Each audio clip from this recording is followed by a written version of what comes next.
Why did I move here? I guess it was the weather. Or I don't know, that thing, that magic.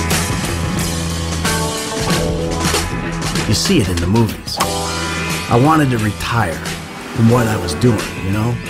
From that line of work.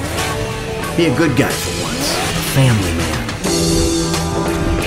So, I bought a big house. Came here, put my feet up, and thought I'd be a dad like all the other dads. My kids would be like the kids on TV. We'd play ball and sit in the sun, but, well, you know how it is.